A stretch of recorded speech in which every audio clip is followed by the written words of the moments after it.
America ప్రభుత్వం తీసుకొస్తున్న ఒక కొత్త చట్టం భారత్లోని ఔషధ పరిశ్రమ వర్గాల్లో ప్రధాన చర్చనీయాంశంగా మారింది.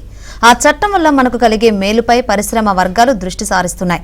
బయోసెక్యూర్ యాక్ట్ చట్టాన్ని యుఎస్లోని హౌస్ ఆఫ్ రిప్రజెంటేటివ్స్ ఇటీవల ఆమోదించగా సెనెట్ అనుమతి లభించాల్సి ఉంది. ఆ తర్వాత అమెరికా అధ్యక్షుడు సంతకం చేస్తే ఈ చట్టం అమల్లోకి వస్తుంది. వచ్చే కొద్ది నెలల్లో ఈ ప్రక్రియ పూర్తవుతుందని అంచనా.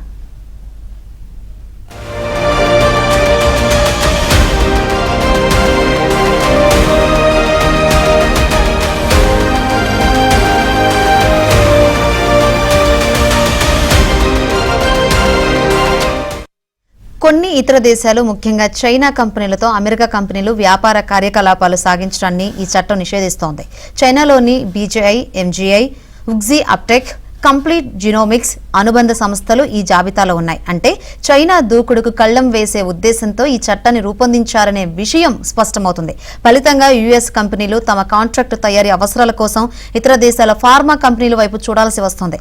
మన దేశ ఫార్మా రంగంలోని సిడిఎంఓ కంపెనీలకు అధికంగా వ్యాపార అవకాశాలు లభిస్తాయని భావిస్తున్నారు.